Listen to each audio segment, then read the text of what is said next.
nessa noite, o desejo do meu coração é que você leve para sua casa uma porção especial.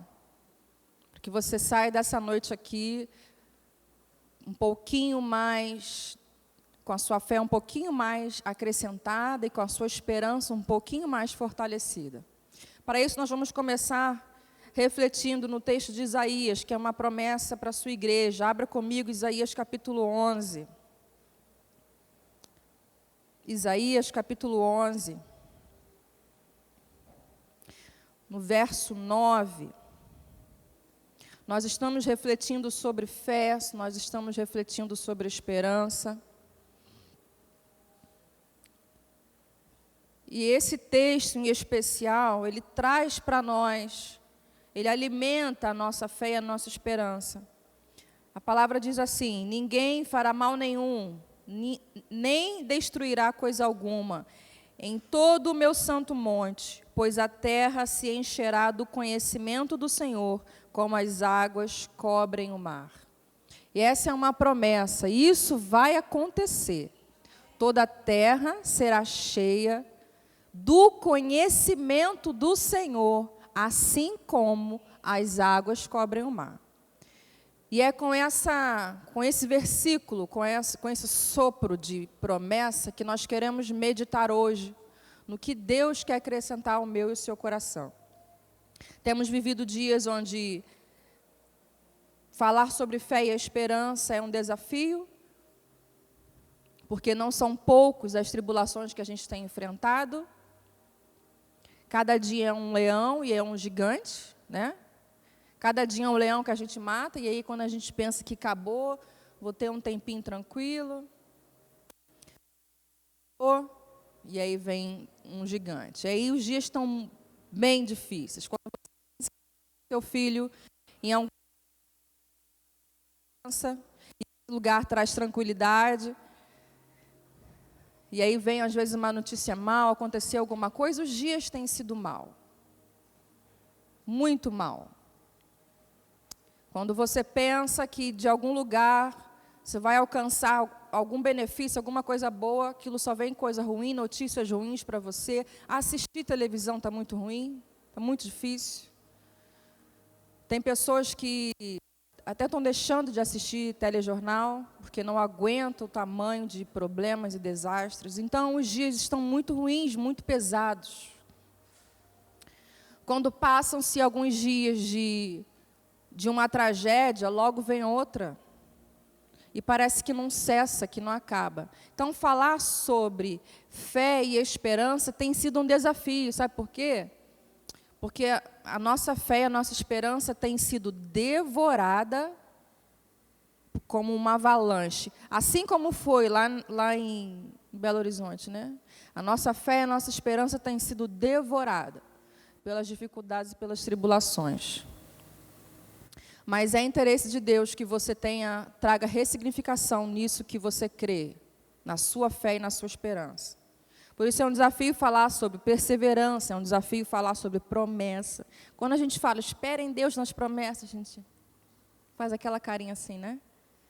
Porque parece que Deus está demorando, parece que aquilo que Ele prometeu não chega nunca, chega até para o vizinho, mas para mim está demorando tanto chegar. E aí, às vezes, a gente vai desanimando na fé, a gente vai desanimando naquilo que é a nossa esperança. Por isso, eu queria começar perguntando a você. Onde você tem colocado a sua esperança? Onde eu tenho colocado a minha esperança? No que eu espero? Ou em quem eu espero? O que você está esperando? O que é que você está esperando? Você está esperando em Deus? Você está esperando em alguém? Em alguma coisa? O que é que você está esperando? Porque isso vai definir o seu destino. O que nós esperamos, onde nós depositamos a nossa fé, vai definir o meu destino.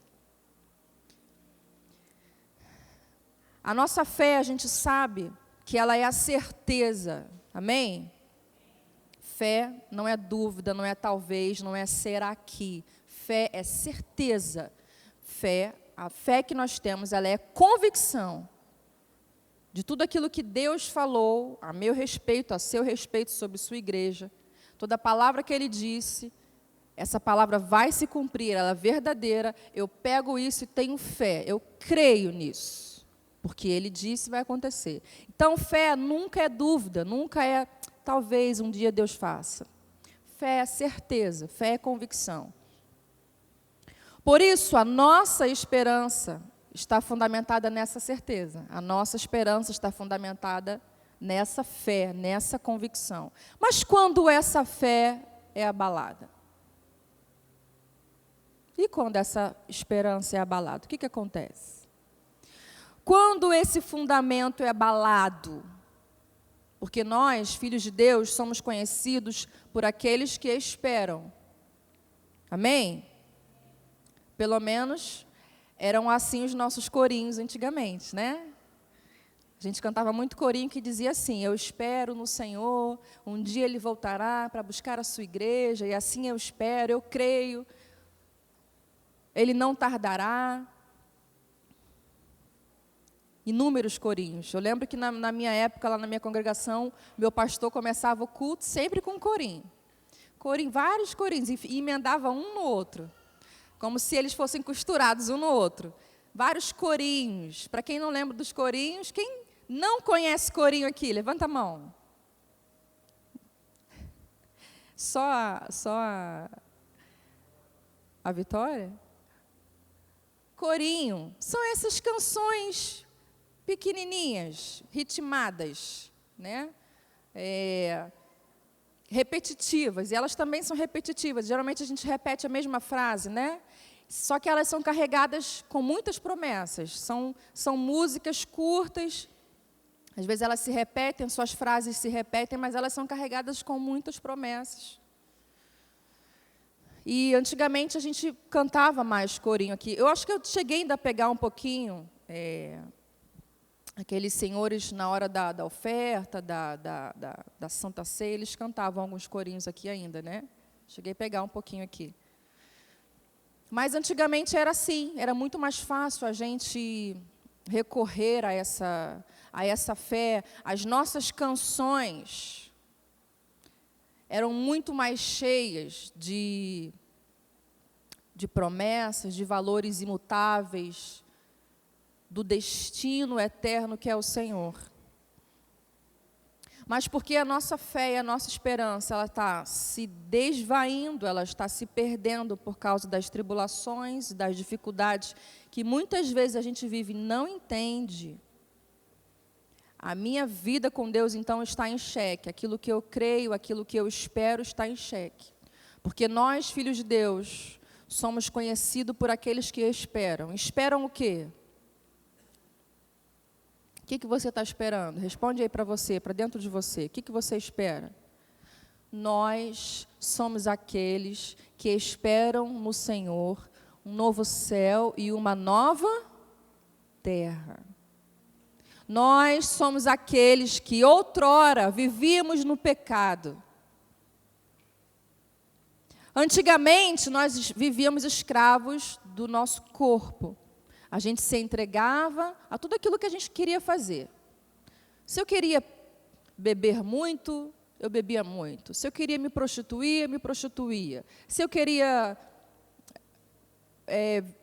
viver na luxúria, viver na lascívia, viver na ganância, eu vivia. Mas eu conheci Deus. E aí, o peso do pecado que sobre mim seria a condenação, seria a morte. Quando eu conheço Jesus, simbolizado ali por aquela cruz, o sangue dele vem sobre a minha vida, e aí então eu não vivo mais essa condenação. Aí esse sangue de Jesus não permite então que eu viva a condenação do meu pecado. Por quê? Bom, se Deus disse que o salário do pecado é a morte, se eu pequei, alguém tem que morrer então. Certo? Se eu e você pecamos e não morremos, alguém morreu. Alguém teve que pagar esse preço. Então, Cristo, na sua plenitude, a Bíblia fala que em Cristo, em Colossenses, no livro de Colossenses diz que em Cristo habita a plenitude de toda a divindade. Corporalmente em Cristo habita toda a plenitude da divindade. Esse homem, esse Deus que se fez homem, foi na cruz para morrer por aquele pecado que era meu e seu. Então, outrora, era para eu morrer. Era para eu viver as consequências desse pecado, mas ele morreu no meu lugar. Então, hoje, você não precisamos mais morrer. Isso é evangelho. O evangelho é isso. É alguém que vivia uma vida de pecado. Outrora, o nosso entendimento era inimigo de Deus, não conhecia Deus. E tudo que eu fazia era só pecar, pecar, pecar e pecar. Mas um dia Deus veio até mim. Eu conheci Jesus. Eu conheci uma pessoa que disse para mim: filho, tudo isso que você viveu te dá a consequência de morte. A consequência de tudo isso que você viveu é pecado, mas eu tenho uma boa nova para te contar. Eu já paguei as consequências desse pecado. Agora o meu sangue te dá a liberdade, não só para ser livre da morte, mas para ter vida em plenitude. Isso é evangelho. Ele não só te livrou do inferno, ele não só te livrou da condenação do seu pecado, como ele te deu vida. E uma vida em plenitude.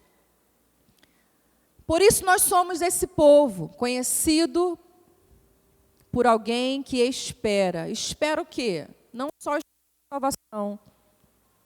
Não só espero que ele me livre aqui da minha vida terrena, mas eu espero um novo céu e uma nova terra. Vamos ver lá onde está escrito isso? Abra comigo em Apocalipse. Apocalipse 21. Olha que promessa maravilhosa. Apocalipse 21. Então vi novos céus e nova terra, pois o primeiro céu e a primeira terra tinham passado, e o mar já não existia. Vi a cidade santa, a nova Jerusalém, que descia dos céus, da parte de Deus, preparada como uma noiva adornada para o seu marido. Ouvi uma forte voz que vinha do trono e dizia: agora o tabernáculo de Deus está com os homens, com os quais ele viverá. Eles serão os seus povos, o próprio Deus estará com ele e será o seu Deus. Ele enxugará dos seus olhos toda lágrima. Não haverá mais morte, nem tristeza, nem choro, nem dor, pois a antiga ordem já passou. Aquele que estava assentado no trono de Deus disse: estou fazendo novas todas as coisas. E ele acrescentou: escreva isso, pois essas palavras são verdadeiras e dignas de confiança. Por isso nós não devemos colocar a nossa esperança em outro lugar que não seja no Senhor. Ele é a nossa esperança. A esperança de que Ele vai não só me livrar das consequências do meu pecado, não só melhorar a minha vida, como Ele vai me levar para um novo céu e uma nova terra. E lá não haverá mais choro, nem motivo de choro. Não haverá mais amargura, não haverá mais tristeza, não haverá mais depressão. Quem não sonha com esse lugar, gente? Quem é que não sonha viver num lugar que é perfeito? Onde a palavra diz, lá em Isaías, aquele texto de Isaías que nós lemos, diz assim: a criança vai brincar próxima ao ninho da víbora. Nós deitaremos com o leão, o urso vai brincar com o filhote do leão. Ninguém vai matar ninguém. Nada mais vai fazer mal a ninguém, não haverá mais morte. Quem não sonha com um lugar perfeito como esse? Aqui em Apocalipse está falando desse novo céu e essa nova terra. Que é isso que a gente espera. Pelo menos deveria ser isso que a gente deveria esperar. Eu não tenho que esperar só para as coisas dessa vida. Eu tenho que esperar em Deus que Ele venha me buscar para me levar para esse novo lugar. Está difícil aqui? Está muito difícil. Vai ser muito melhor lá. Muito melhor lá. Então, eu tenho percebido que as pessoas têm perdido a sua fé em Deus. A fé está fraca, a fé está devagar, a esperança está quase acabando, porque elas não sabem mais o que esperar, ou então estão esperando em coisas que não deveriam esperar. Por isso eu comecei perguntando, onde colocamos a nossa esperança? Em que você está colocando a sua esperança? Em quem? O que é que você está esperando? A palavra de Deus diz, a palavra dele diz que ninguém que espera no Senhor ficará decepcionado. Salmo diz, porque ninguém que espera no Senhor ficará decepcionado. Em Salmo também diz que a nossa esperança está no Senhor. Em Salmo também diz que na tua palavra depositei a minha esperança. Por isso, nosso desafio, mais do que nunca, é tirar a nossa esperança daquilo que não é eterno. Quando você está mal financeiramente, você recorre àquele que adorna a sua beleza, os lírios do campo? Ou você recorre para o cheque especial?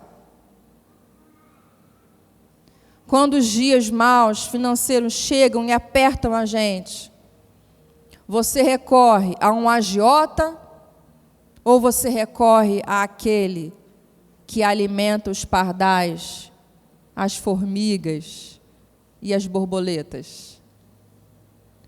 Não tem mais valor nós que somos filhos de Deus? Onde é que nós estamos colocando a nossa esperança? Por que é que recorrer às coisas naturais, terrenas, e que se perecem, por que isso está controlando mais o nosso coração do que recorrer ao Senhor? Que quando Ele diz, a sua palavra ela nunca volta vazia. Que quando Ele fala, Ele cumpre. Quando Ele promete, Ele faz. Por mais que para mim seja tardio. Ele não demora. Nós aqui não temos paciência. Ele não está demorando. Nós aqui não estamos sabendo esperar. Por isso o desafio nosso é encontrar no seu espírito a paciência necessária para esperar, mas saber esperar e o que esperar. Por isso que essas duas promessas, tanto de Isaías, tanto de Apocalipse, fundamentam um pouco a nossa esperança e a nossa fé.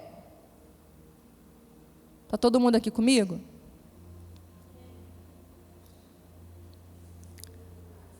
Não é pouco o número de pessoas que enchem os auditórios das congregações com sede em Deus, para que Deus sacie a sua sede, a sua fome de coisas naturais, de coisas terrenas, de coisas passageiras. Mas deixa eu te lembrar de uma coisa, nós não somos desta pátria. Nós não somos daqui. Nós não somos daqui, não somos brasileiros. Somos espirituais. Somos seres espirituais comprados por um precioso sangue. Você tem dono. Você foi comprado. E o teu Senhor foi para o Pai, mas Ele foi preparar um lugar. E Ele disse que Ele está indo preparar moradas para nós. Então, por que vivemos como se fôssemos daqui? Por que a gente está vivendo como se a minha vida acabasse no dia que colocassem terra sobre o meu caixão? Por que todo o meu esforço, meu empenho físico, financeiro, psicológico, acadêmico, só está voltado para aquilo que é terreno e passageiro? Porque isso é que define o meu destino. Lembra que eu falei? A minha fé e a minha esperança definem o meu destino. Então, se eu espero só para as coisas dessa vida, é só isso que eu vou viver. Se eu espero em Deus só para Ele resolver a minha vida, que inclusive está mais ou menos, é só isso que eu vou viver. Mas eu vim aqui nessa noite te lembrar a igreja do Senhor Jesus que se reúne em Goiânia, no Conjunto Fabiana, que você é um ser espiritual. Eu sou espiritual. Você não é e não se define pelo que você veste. Você não é e não se define pela sua conta bancária. Você não é e não se define pelo seu linguajar. Cariocas e goianos. Não somos daqui, meus irmãos. Nós temos uma pátria celestial, mas parece que ninguém quer ir para lá. Parece que perdeu o sabor de esperar que o Pai venha e enxugue dos olhos toda lágrima. Parece que a gente está mais amando o mundo do que amando as promessas de Deus. E aí não vivemos plenitude de vida e ficamos, tô aí, né? Como é que você está, irmão? Tô aí, né? Vida, como é que tá? Tá indo. A começar por mim. Se não vivemos plenitude, excelência daquilo que nós temos em Cristo, é porque esperamos nas coisas naturais. Estamos esperando só que Deus venha resolver a nossa conta bancária, a nossa vida afetiva, a nossa vida profissional. E se Deus fizer isso, nossa, está ótimo, está tudo bem. E aquilo que é eterno? E aquilo que não se vê? Porque isso é que vai permanecer para sempre. Então, o próprio Jesus falou, por que vocês vivem assim? O que eu tenho para vocês é algo muito maior. O lugar que eu quero levar vocês é para um lugar infinitamente melhor. E, inclusive, aqui em Apocalipse diz, porque essa terra já passou. Existem novos céus e nova terra. Um lugar onde essa amargura e essa dor que você carrega no seu coração, lá não vai existir. Porque você vai estar face a face com o seu Criador. Tem muita gente que fala assim, quando eu estiver com Deus, eu vou perguntar muita coisa para Ele. Quem já não falou isso? Quando eu estiver com Deus, eu vou perguntar por que a Eva teve que fazer isso? E por que Adão foi assim? E por que isso? E por que aquilo?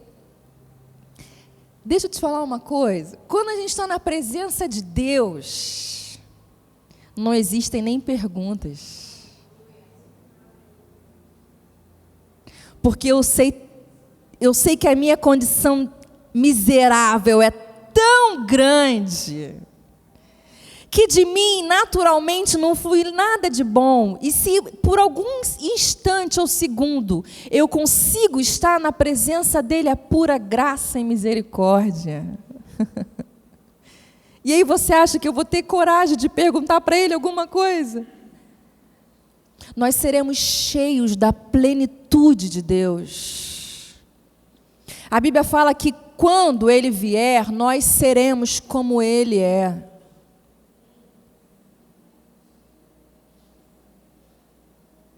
Por isso, meu irmão, nessa noite, em nome de Jesus, permita que o Espírito Santo possa ressignificar no seu entendimento, no seu coração, de fato, o que você realmente está esperando em Deus. Porque é muito mais do que as coisas terrenas e naturais. Que, inclusive, a sua palavra um dia disse para nós que se nós estamos esperando em Deus apenas para Ele resolver coisas naturais e terrenas, nós somos os mais infelizes de todos os homens. Por isso, um desafio nosso é devolver para Deus o lugar no nosso coração, onde Ele nunca deveria ter saído. Tem muito filho de Deus que nos dias atuais, hoje, já não tem mais esperança. Não esperam mais, nem nas coisas naturais, quanto mais nas espirituais. Tem muito filho de Deus que já não acredita mais que é possível ter a sua história transformada. Tem muito filho de Deus que já não acredita mais que é possível ele vencer o pecado e ter uma vida de liberdade. A palavra de Deus diz que foi para a liberdade que Ele nos chamou. E Ele já venceu o pecado. Então, se eu estou nele, eu também posso vencer o pecado. Amém? É possível viver uma vida onde você não é mais escravo de pecado. É possível você viver uma vida onde você não mais vive em litígio com o seu esposo. É possível viver uma vida de plenitude com os seus filhos, mesmo naquela bagunça de meio-dia na hora do almoço. É possível ter uma vida de paz. É possível ter paz no coração, mesmo que a enfermidade tenha batido na minha porta, porque eu sou espiritual. Isso aqui é só uma carne. Isso aqui vai passar, isso aqui é passageiro. A Osana não é isso aqui. A Osana de verdade não tem esse cabelo. Isso aqui é uma carne que vai perecer daqui a alguns anos. Quer dizer, já está perecendo, né? Cada dia que passa, mais uma ruguinha, né? Mais um fiozinho branco. Você não é essa capa. O que Deus tem para você é muito mais do que te revestir de beleza. Por que então você está permitindo perder a sua esperança e a sua fé, que é justamente o fundamento que comunica você com o seu Criador? O que comunica você com o seu Criador é a sua fé e a esperança que você tem nele, que dias melhores virão. Nós, filhos de Deus, somos conhecidos por um povo que espera em Deus que dias melhores virão. É possível viver dias melhores, por mais que os meus olhos naturais não veem. Desde quando somos guiados pelos olhos da carne? Por isso, em nome do Senhor Jesus, a palavra de Deus diz que quando você ouvir a voz do Espírito Santo, não rejeite essa voz. Então, se você hoje está ouvindo a voz do Espírito Santo, não rejeite essa voz. Se você está entendendo que o Espírito Santo está falando com você e ele quer ressignificar a sua esperança e a sua fé, dê ouvidos a isso. Porque eu sei que tem pessoas aqui que, assim como eu, podem ir além, podem fazer muito mais, mas não estão conseguindo viver isso, porque já perderam a esperança. E essa é uma noite que Deus quer renovar a sua esperança. Essa é uma noite onde Deus quer renovar a sua fé, mas fazer com que você tenha esperança no que tem que realmente ter. A minha esperança não está no outro. A minha esperança não está na outra. A minha esperança não está na conta bancária. A minha esperança não está na cirurgia. A minha esperança não está em coisas naturais e terrenas. Você não é essa carne que você está andando. Você é espiritual e tem muito, muito mais de Deus que você tem que viver. Muito mais, irmãos, do que sair da sua casa e vir para um culto, bater um pouquinho de palma, dar uma ofertinha, ouvir uma palavrinha para casa. Tem muito mais de Deus. Tem cura de Deus para fluir de você. Tem louvores e canções novas que só você pode escrever. Tem palavras edificadoras e encorajadoras que está esperando sair da sua boca. Tem mais de Deus para você. Você não é uma pessoa só que tem que ficar de casa para o trabalho, trabalho, casa, casa, faculdade, faculdade, igreja. Tem mais de Deus. Por que você está já entregando os pontos, levantando a bandeira branca e dizendo, não dá mais, cansei de esperar. Sabe por quê? Porque você está esperando na coisa errada. Você está esperando o que não é para esperar. Você está esperando em quem não tem que esperar. Você tem que esperar no Senhor. Porque ninguém que espera no Senhor ficará decepcionado. A nossa esperança está no Senhor, Salmo diz isso. Na tua palavra depositei a minha esperança. Você não pensa que isso está sendo um desafio para mim? Viver isso? Hoje, nos últimos dias, as meninas que caminham comigo sabem o nível do desafio que eu estou tendo que enfrentar de colocar a minha esperança naquele que não muda, naquele que não erra. 1 Tessalonicenses diz que a nossa esperança está em Cristo que ressuscitou dos mortos. Em Apocalipse, como nós lemos, diz que existe uma promessa de um novo céu e uma nova terra. Em João diz que aquele que crê, olha esse texto de João, preste atenção. Está vendo como, eu vou te explicar como a sua fé e a sua esperança definem o seu destino. Aquele que crê, mesmo que morra, viverá. Porque Jesus é a ressurreição e a vida. Jesus não só ressuscitou, Ele é a própria ressurreição, amém? Por isso a Bíblia fala aqui, a palavra dele fala em João, que aquele que crê, não aquele que está lamentavelmente aguardando, mas aquele que crê, mesmo que morra, viverá. Mesmo que tenha enfrentado mortes em algumas coisas, viverá, porque Ele é a ressurreição e Ele é a vida. Por isso, a nossa esperança precisa ser como âncora da nossa alma. Abra comigo nesse texto. Olha que texto magnífico. Hebreus, capítulo 6, no verso 13.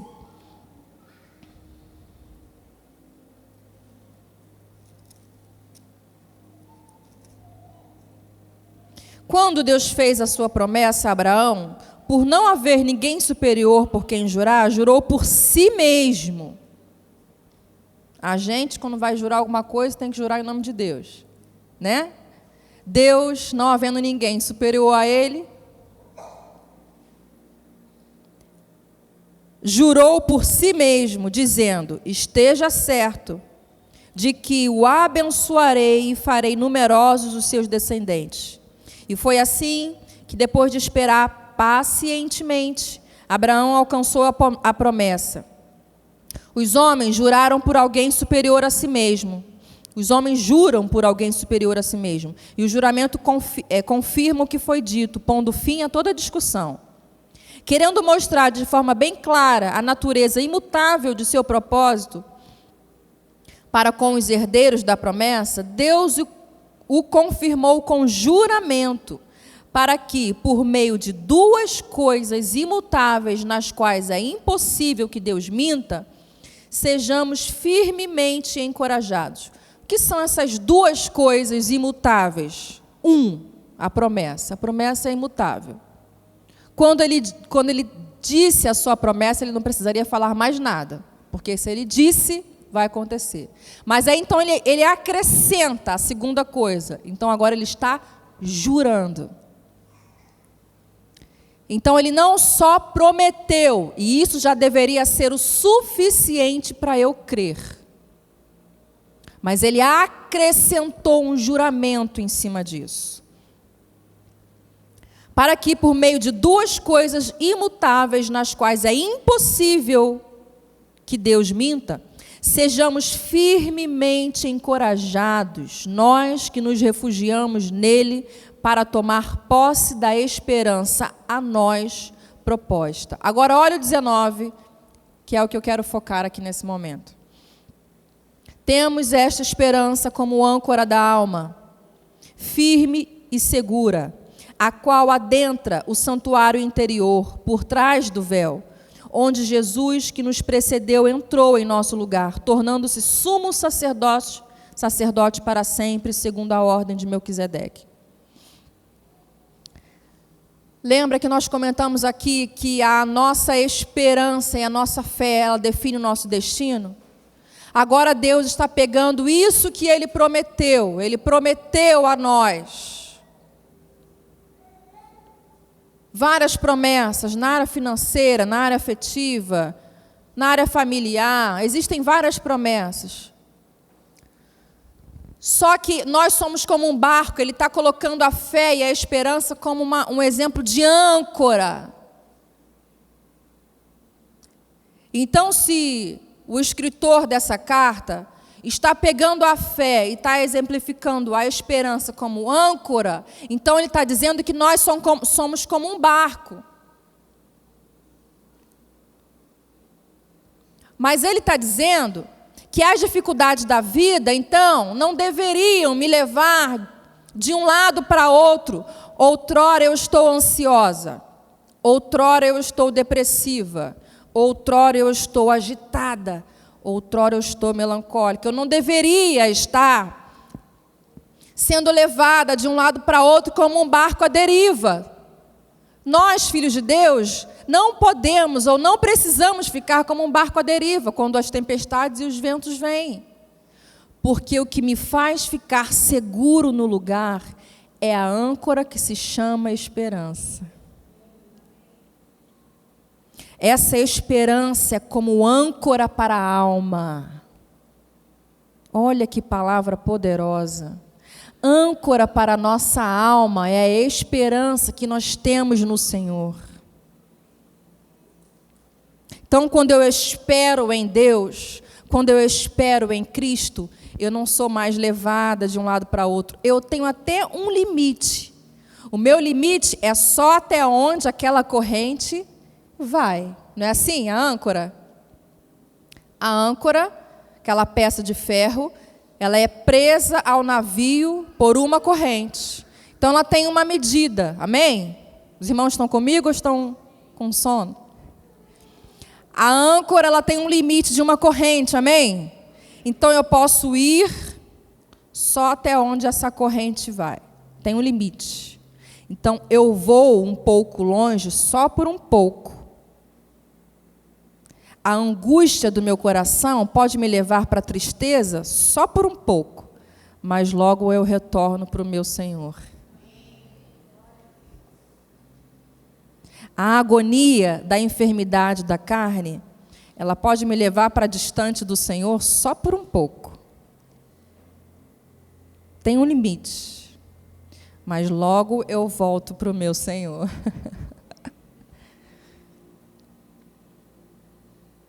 A tribulação dentro da minha casa, ela pode me levar para distante de Deus só por um pouco.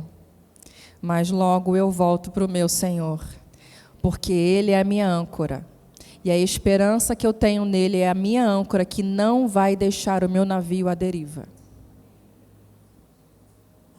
Todos nós que somos filhos de Deus, temos por isso, temos as promessas de Deus como âncora.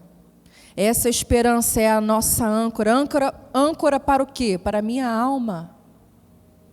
Para a minha alma não ficar amargurada e tribulosa com as dificuldades da vida. Então eu posso ir um pouquinho distante, mas se eu tenho esperança em Deus, eu sei que Ele logo vem. Ele não tarda. Eu é que não estou sabendo esperar. Eu é que não estou conseguindo esperar a cura para a minha enfermidade chegar. Eu é que não estou sabendo esperar a cura para o meu filho chegar. Eu é que não estou sabendo esperar, mas Ele não demora. Deus não tarda. E tudo que Ele disse se cumpre. Tudo que Ele prometeu para a sua igreja vai se cumprir. Só a sua salvação já é a promessa dele. Só a salvação que chegou na sua casa já é a promessa dele alcançando a sua vida. Então, quantos aqui querem renovar a sua esperança com o Senhor? Quantos aqui entendem que de fato a sua vida tem sido como um navio e as tempestades têm sido tão fortes, têm batido com ímpeto contra o seu navio, o vento, a tempestade, o dia mau, e tem tentado afastar você do seu Senhor? Mas quantos querem ter a esperança ressignificada como um âncora no seu coração? Quantos aqui desejam isso? Porque isso vai definir o seu destino. Aquilo que você espera vai definir para onde você vai. Então, se você espera só para as coisas nessa vida, a sua vida vai terminar aqui. Se você espera em Deus só para Ele resolver coisas naturais, é só isso que você vai ter. Mas se você entende que você é um ser espiritual, você foi comprado por um sangue, e esse sangue é precioso. Esse sangue não foi sangue de bode, não foi sangue de cavalo. Esse sangue foi o sangue de um único filho que é perfeito, que não tinha pecado. Você foi comprado por esse sangue e agora você tem dono. E além dele tirar você do inferno, ele diz: meu filho, chega mais, porque além de tirar você do inferno, eu tenho uma nova vida para você. Não precisa ficar vivendo essa vida na expectativa do que as coisas melhores. Você pode viver a vida, mesmo que ela seja difícil, com a esperança de que dias melhores virão. Sabe por quê? Porque Ele disse que dias melhores virão. Ele disse que o choro pode durar uma noite, 2, 3, mas a alegria logo vem. Ela logo vem. Eu não ouvi, a alegria logo vem. E aquilo que você está chorando, não vai mais haver motivo para chorar. É isso que você precisa esperar, meus irmãos. Tira a sua esperança daquilo que não é eterno, daquilo que não é paz, que não traz paz.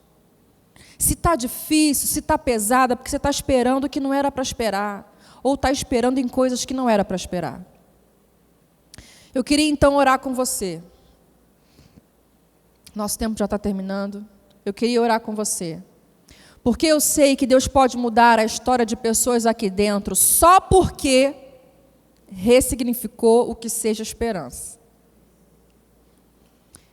Só porque entendeu que esperar vai muito mais além do que ficar sentado de braços cruzados. Eu espero naquele que preparou um lugar para mim, então toda a mazela da minha vida aqui vai ser resolvida, porque Ele vai me levar para um novo lugar. E lá nesse lugar não vou precisar mais ficar chorando, lamentando, porque Ele vai me entender. Eu vou contemplar a face dEle eternamente. Imagina você contemplar, olhar para o seu Criador eternamente. Adorá-lo eternamente, sem véu, sem dificuldade. Você vai ser como Ele. Olha que perfeito. Quem não quer um lugar desse? Por isso que a palavra fala que a ira de Deus vem sobre aqueles que não recebem essa palavra. Como pode uma promessa maravilhosa dessa, alguém ainda quando você evangeliza não aceita? Por isso a ira de Deus virá sobre aqueles que não aceitaram a tamanha bondade e benignidade. Eu queria convidar você a ficar de pé. A nossa esperança está em Cristo. A nossa esperança é Deus. A nossa esperança tem que ser Cristo. Aqui, ó. A nossa esperança precisa ser Cristo e nada mais. Você precisa esperar em Cristo e em mais ninguém. Só Ele pode trazer um sentido novo para aquilo que você está vivendo. Só Ele pode transformar a sua história e escrever um propósito que Ele designou para você. Cristo é a nossa esperança porque nele habita corporalmente toda a plenitude da divindade.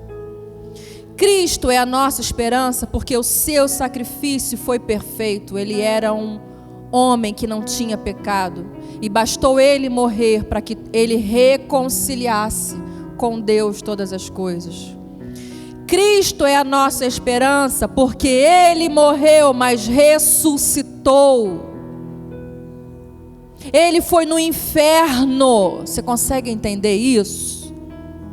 Isso aqui não é historinha para se ler em praça pública assim. Alegoria, alegoria, não é alegoria não. Ele foi no inferno. Tomou da mão do diabo a chave da vida e da morte. Ele ressuscitou. Ele levantou, foi aos céus e sentou à direita de Deus. E ainda está preparando um lugar para mim e para você. Essa é a sua esperança. Essa é a minha e a sua esperança. Você precisa esperar naquele que é eterno. Para de esperar em coisas naturais, você vai se frustrar. Para de esperar um salário melhor. Para de esperar num emprego melhor. Isso é só natural, isso é só terreno. Você é espiritual, lembra disso. Lembra que você é espiritual e você foi comprado por um alto preço. Por isso Cristo, Ele é a nossa esperança. Porque Ele é Deus, porque o seu sacrifício foi perfeito e porque Ele é a própria ressurreição e a vida. Nele e com Ele morremos para a carne e para o pecado. Mas com Ele também ressuscitamos para uma vida em plenitude. Se com Ele morremos para o pecado e para a condenação, com Ele também somos ressuscitados para uma vida em plenitude. Por isso, atenta para isso. Atenta que você é um ser espiritual. Atenta que você precisa tirar do seu coração esperanças naturais e terrenas. Eu queria entoar uma canção. À medida que a gente vai cantando, eu vou orando aqui para a gente remir o tempo. Amém?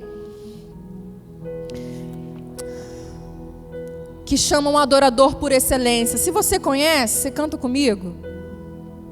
Quero dar. Porque essa canção resume um pouquinho do que nós falamos aqui. Ouça e cante com a gente essa canção. Quero oferecer sacrifício de louvor. Quero ser bem mais do que já sou. Um adorador por excelência me tornar. Eu só quero me importar com o que vai acontecer. Eu só quero te exaltar. Tu és a razão, Deus. Tu és a razão do meu viver. Eu não posso me calar. Levanta sua voz. Tenho Adoração em meu DNA. Um adorador por excelência. Um adorador por excelência. Um adorador por excelência. Quero ser. Os irmãos aqui vão continuar cantando. E eu preciso orar por aqueles que querem ressignificar a sua esperança. Por aqueles que entenderam que têm colocado a sua esperança em coisas naturais e terrenas e precisam devolver a sua esperança para o Senhor. Se você entendeu que essa palavra é para você, porque eu já estou aqui há muito tempo, essa palavra é para mim, tenho vivido isso desde o fim de ano para cá. Eu queria orar com você e por você. Saia do seu lugar. Eu queria que já que os intercessores já ficassem em prontidão, venha aqui na frente. Deixe o Espírito Santo ressignificar a sua esperança. Se você ouviu a voz do Espírito Santo, dê ouvidos a essa voz e não seja rebelde. A palavra de Deus diz: se você ouve a voz do Espírito Santo, ouça atentamente, não seja rebelde. Deixe o Espírito Santo ressignificar a sua esperança. Volte a esperar no seu Criador. Ele trará solução para aquilo que você está vivendo. Ele colocará tudo no seu devido lugar. Basta você esperar em Deus.